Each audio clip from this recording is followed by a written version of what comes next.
Благодаря за гостоприемството и за отделеното време, доктор Ванеска. За красота ще говорим с вас.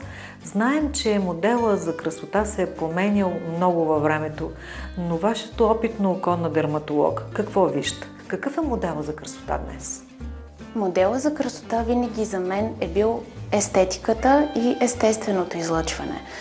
Има най-различни модели поведение в естетиката през годините, като виждаме най-различни тенденции, мода, които хората следват, но мода не трябва да се следва. Трябва да се следва медицината в естетиката, която, когато е добре направена, крайният ефект на лицето е супер естествено излъчване, без да личи някъде корекция или намеса, а просто подобрение на качеството на кожа и самия човек да остане такъв какъвто е.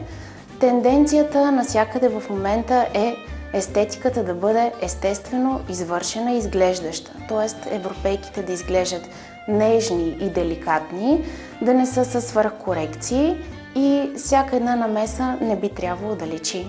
Мечтата на всяка жена е да има здрава кожа с младежко излъчване, но ако може да не полага особени грижи за това, възможно ли е това да се случи?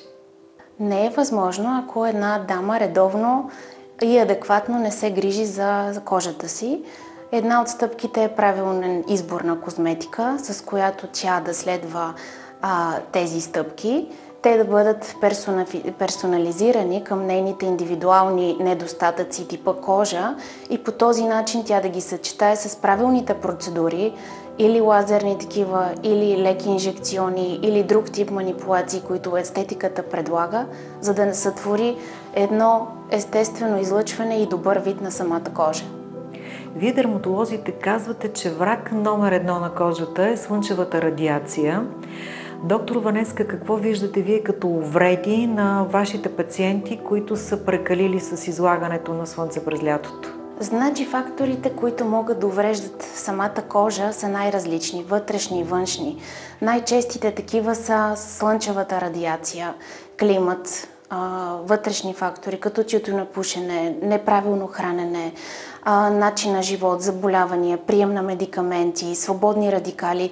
Всички тези външни фактори и вътрешни могат да увреждат нашата кожа и ако навреме не се предприемат правилните мерки, може да се достигне и до по-големи усложнения на кожата, заболявания, по-голямо нейно нараняване. Така че е много важно да се започне по-отрано с правилна козметика. Кои са най-важните грешки, които допускаме в желанието си за експресна грижа на кожата през есенния сезон?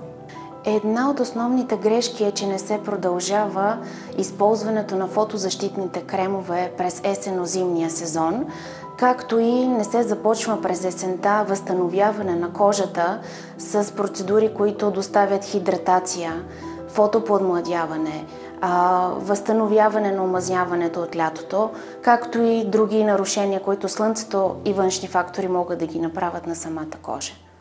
Хващам се за думата хидратация. Как да напълним кожата си с влага е големият въпрос и възможно ли е това? В днешно време всичко е възможно. Вечната младост не е табу тема.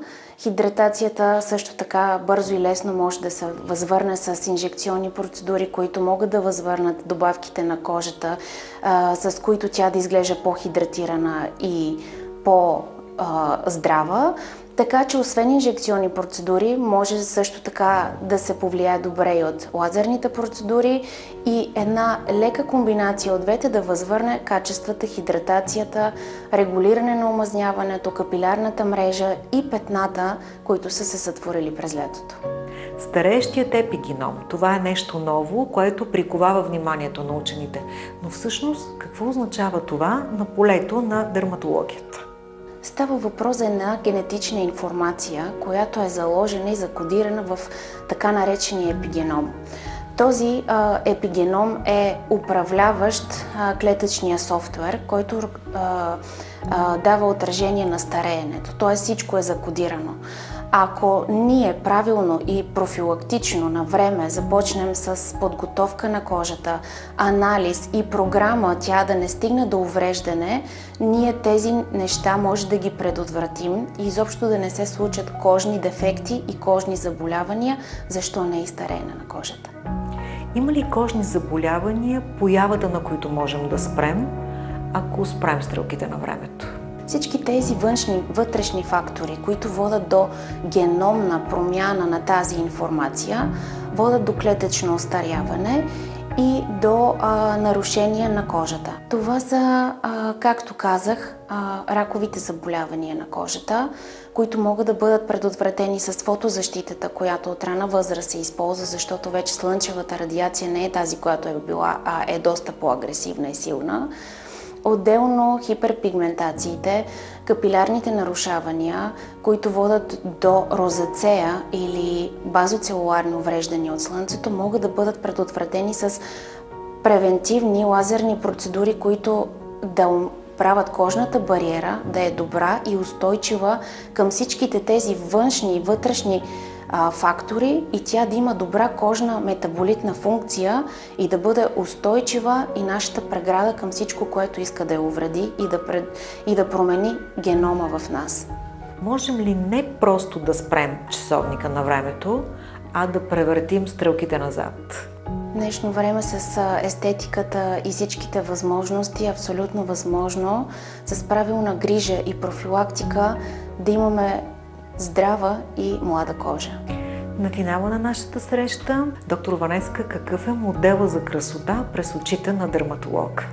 Красота за мен е нещо, което е естествено, нещо, което идва отвътре, емоцията на хората и като дерматолог не мога да кажа, че не е здрава, красива и младежка кожа.